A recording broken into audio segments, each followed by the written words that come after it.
आज के इस लेक्चर में हम लोग चैप्टर नंबर 7 को डिस्कस करेंगे। एक्सरसाइज 7.1 के हम फर्स्ट 2 क्वेश्चंस को सॉल्व करेंगे। अगर हम क्वेश्चन 1 की बात करें तो इसकी स्टेटमेंट में लिखा हुआ है सॉल्व द फॉलोइंग इक्वेशंस। तो हम लोग क्वेश्चन नंबर 1 को सबसे पहले सॉल्व करेंगे और इस एक्सरसाइज में जितने भी क्वेश्चन हैं वो सब के सब सेम मेथड से सॉल्व होंगे। तो फर्स्ट स्टेप में हम क्या करेंगे, इसको थोड़ा सा अरेंज करके लिखते हैं। ये 2/3x लिखा है, हम इसको लिखते हैं 2x/3 माइनस ये लिखा हुआ है 1x/2, तो हम इसको क्या लिख सकते हैं x/2। हमने क्या किया, 1 और x को अगर मल्टीप्लाई करें तो x ही आएगा। अब 2 और x को मल्टीप्लाई नहीं कर सकते, वो नीचे है, सिर्फ हम ऊपर वाली वैल्यूज को मल्टीप्लाई करेंगे। इसी तरह से इस साइड पर x + 1/6। तो हमने फर्स्ट स्टेप में क्या किया, जस्ट इसको थोड़ा सा अरेंज करके लिखा है। सेकेंड स्टेप में हम क्या करेंगे, इसका एलसीएम लेंगे। हमें नज़र आ रहा है यहाँ पर कि दोनों वैल्यूज़ फ्रैक्शन में है और सेंटर में प्लस या माइनस आ जाए, तो हम हमेशा एलसीएम ही लिया करेंगे।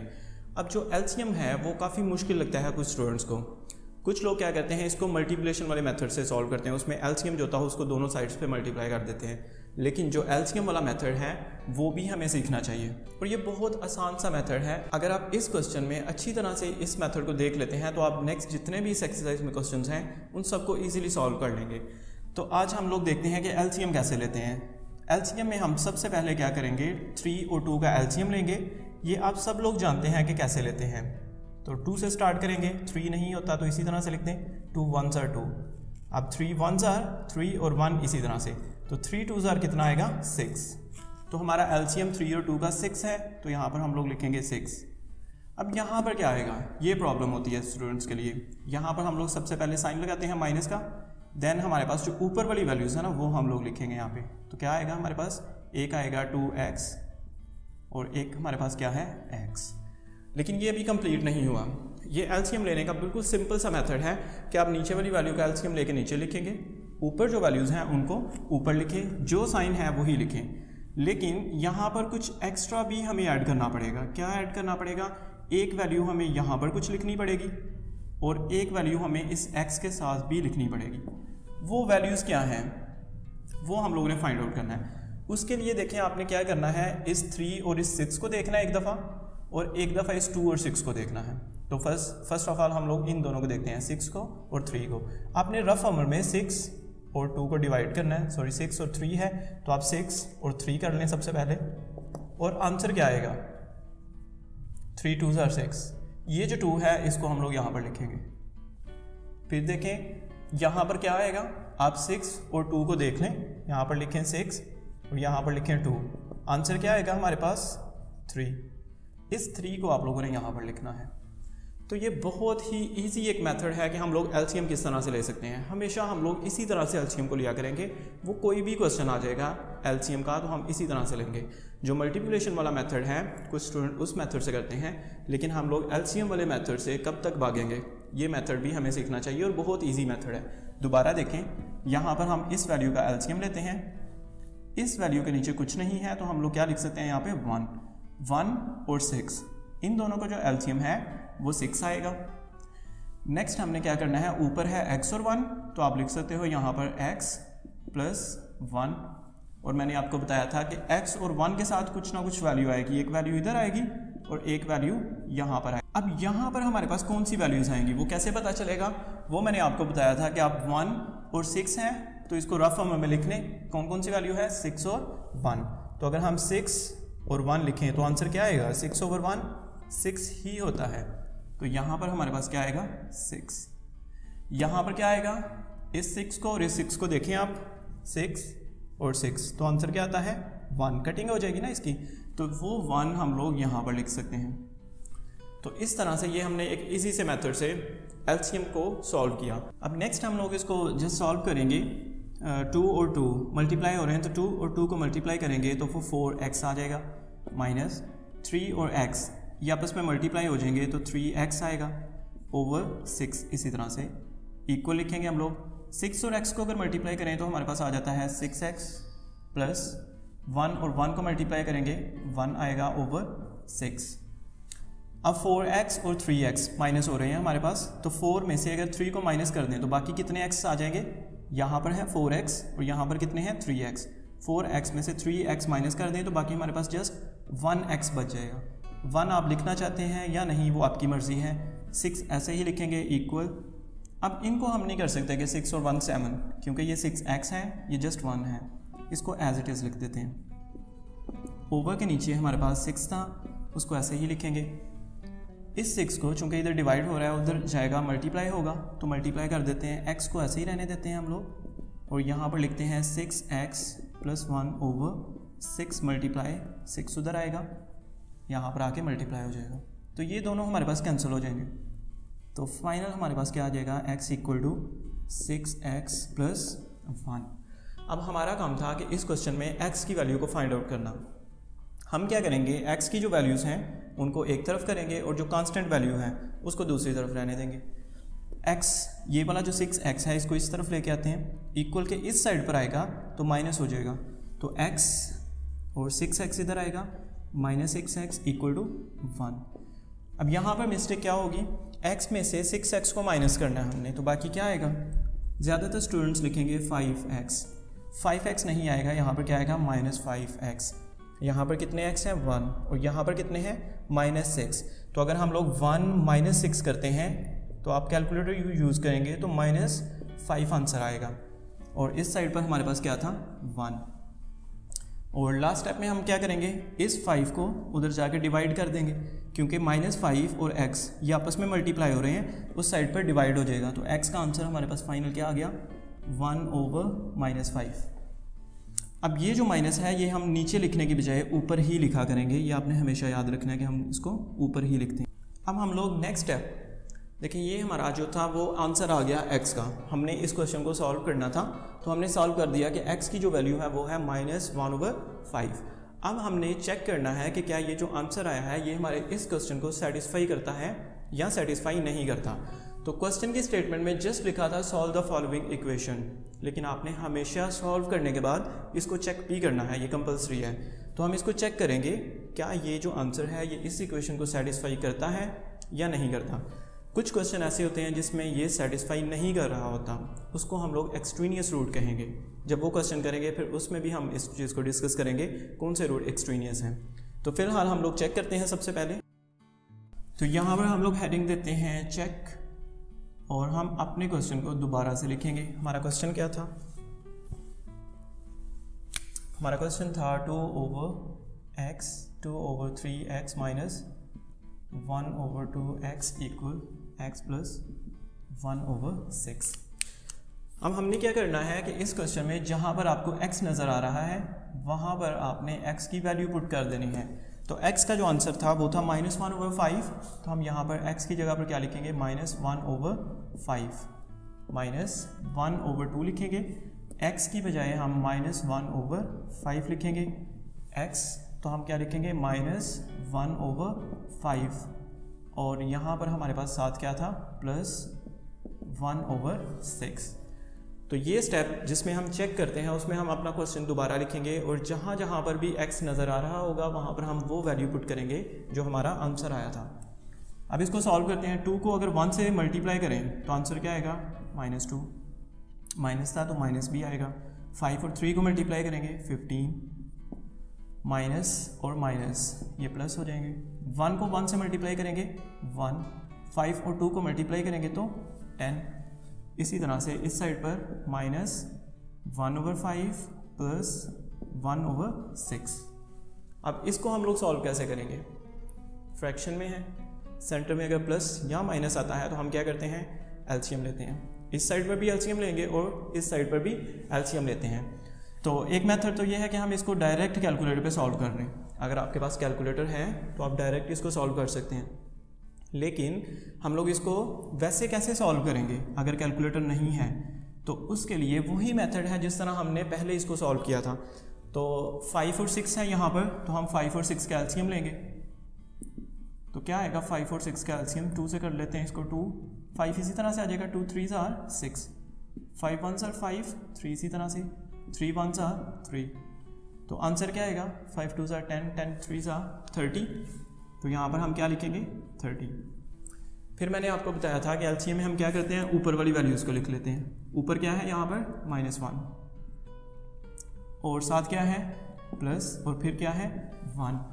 लेकिन एलसीएम में हम लोग यहाँ पर एक वैल्यू लिखते हैं, एक वैल्यू इस 1 के साथ आएगी और एक वैल्यू इस -1 के साथ आएगी। तो मैं क्या करता हूँ, -1 को भी ब्रैकेट में कर लेता हूँ। आप करना चाहें तो 1 को भी कर सकते हैं। अब यहाँ पर क्या आएगा और यहाँ पर क्या आएगा, ये हमारा बेसिक इस क्वेश्चन को जब सॉल्व करते हैं तो ये रिक्वायर होता है कि यहाँ पर क्या आना है। ये स्टूडेंट्स ज़्यादा प्रॉब्लम करते हैं, यहाँ पर उन्हें पता नहीं चलता। हालांकि बहुत इजी है ये। आप क्या करेंगे, 5 और 30 को लेंगे, पहले 30 लिखेंगे और फिर क्या लिखेंगे 5। आंसर क्या आएगा इसका 6, वो 6 यहाँ पर लिख दें। तो बहुत ईजी है ये एलसीएम लेना। फिर हम 6 और 30 है तो हम क्या लिखेंगे यहाँ पर 30 और दूसरी वैल्यू क्या थी 6। तो आंसर क्या आएगा इसका, कटिंग करने के बाद 5 यहाँ पर लिख दें। ठीक है, इस तरह से हम लोग एलसीएम ले सकते हैं। यहाँ पर भी देखें हमारे पास 5 और 10 आ गया, तो 5 और 10 का एलसीएम लेते हैं हम लोग। 5 नहीं है 15 और दूसरी वैल्यू है हमारे पास 10। तो किस तरह से लेंगे, 2 से करते हैं इसको। 15 नहीं होगा 10 हो जाएगा, 2 5 10। अब ये 5 से होगा, 5 3 15, 5 1 अब 3 से। तो आंसर क्या आएगा इसका, 2 5 10, 10 3 30। इसमें भी 30 आंसर आएगा हमारे पास। नेक्स्ट वही काम है, हम क्या करेंगे, -2 लिखेंगे और 1 लिखेंगे। इधर लिख देता हूँ मैं -2 और प्लस दूसरी वैल्यू क्या थी 1। लेकिन एक वैल्यू और आएगी, किसके साथ आएगी, यहाँ 1 के साथ और यहाँ पर -2 के साथ। अब ये जो -2 है इसको भी ब्रैकेट में कर दें और 1 को भी ब्रैकेट में कर लें। अब इसको फर्दर सॉल्व करना, यहाँ पर क्या आएगा, सेम क्वेश्चन जिस तरह हमने पहले किया था। तो क्या आना चाहिए, यहाँ पर क्या करेंगे, 15 और 30 को हम लोग डिवाइड करते हैं। यहाँ पर मैं लिखता हूँ 15 और दूसरी वैल्यू क्या थी हमारे पास 30। ठीक है, तो आंसर क्या आएगा 2। तो यहाँ पर क्या लिखेंगे हम लोग 2। यहाँ पर क्या आएगा, तो हम 10 और 30 को देखते हैं। तो यहाँ पर लिखता हूँ मैं 30 और 10, तो आंसर क्या आएगा 3। 10 3 30 है ना, तो यहाँ पर क्या आ जाएगा 3 आ जाएगा। नेक्स्ट इनको मल्टीप्लाई कर लें, 2 2 4 और साथ माइनस था वो भी आएगा, 3 1 3 ओवर क्या था 30।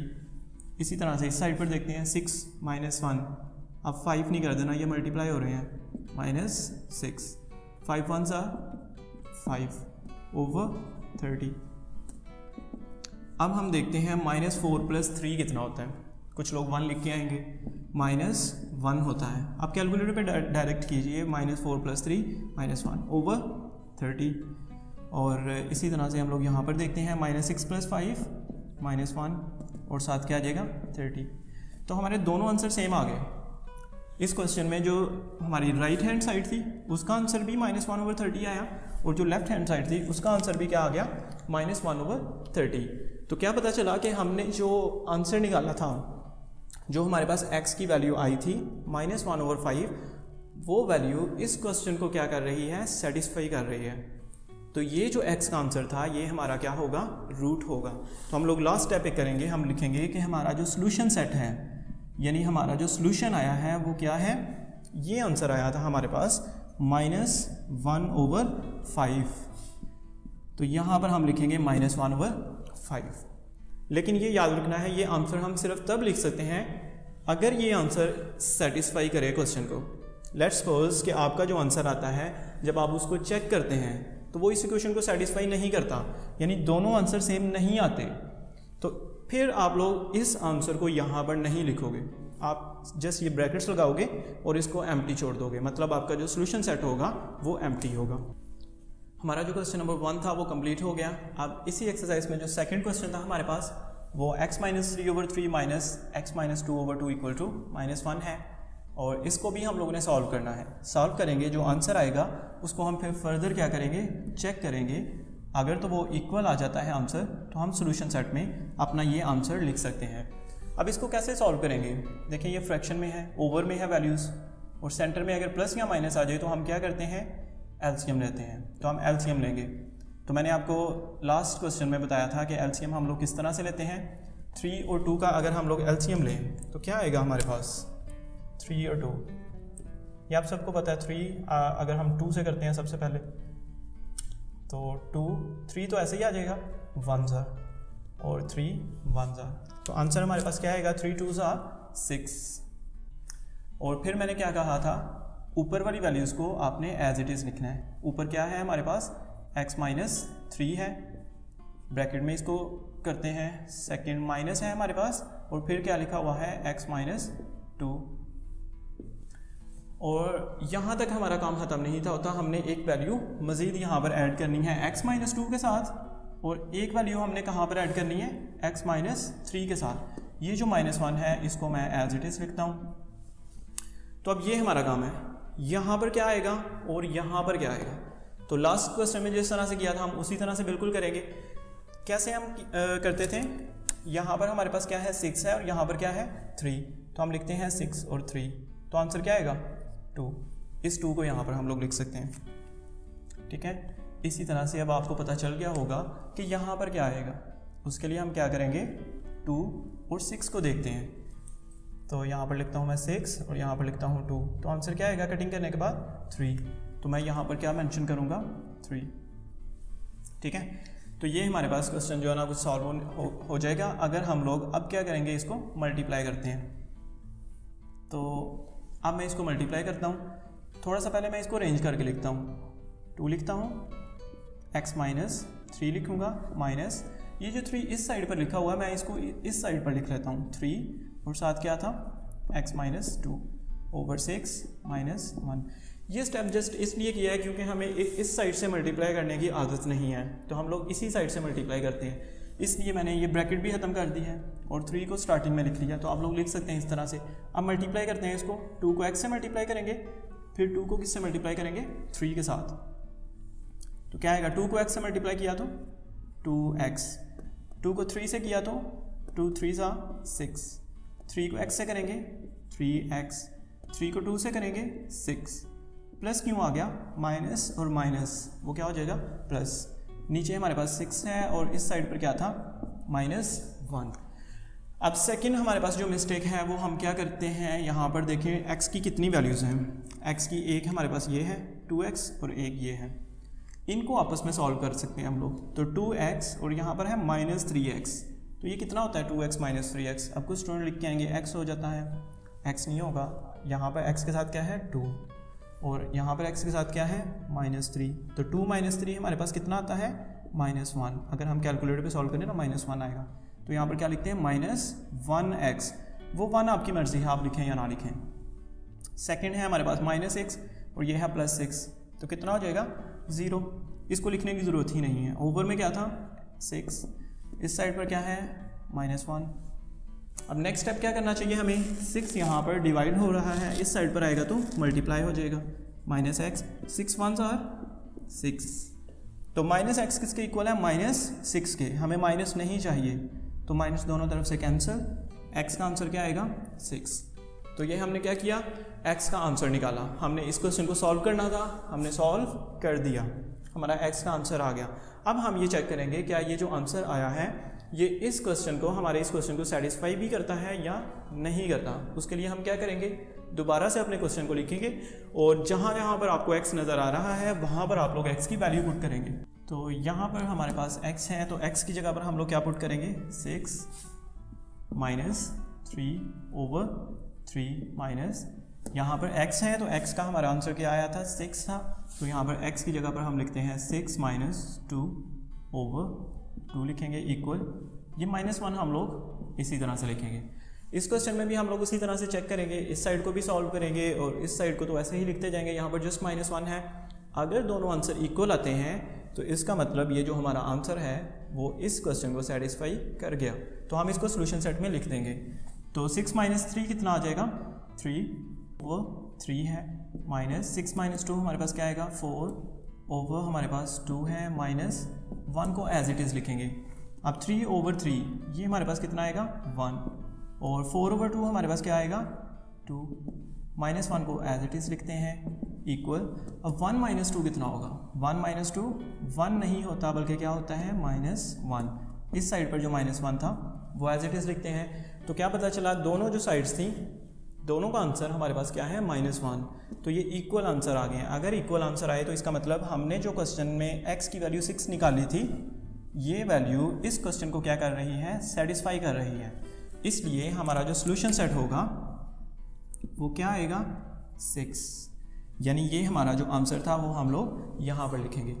अगर ये जो वैल्यू है x = 6 जब हम लोग यहाँ पर पुट करें और दोनों आंसर इक्वल ना आए तो फिर इसका मतलब है कि ये जो वैल्यू थी वो इस क्वेश्चन को सेटिस्फाई नहीं कर रही, फिर हम लोग यहाँ पर इस वैल्यू को नहीं लिख सकते, फिर हम सिंपल इस तरह से एम्प्टी सेट लिखेंगे।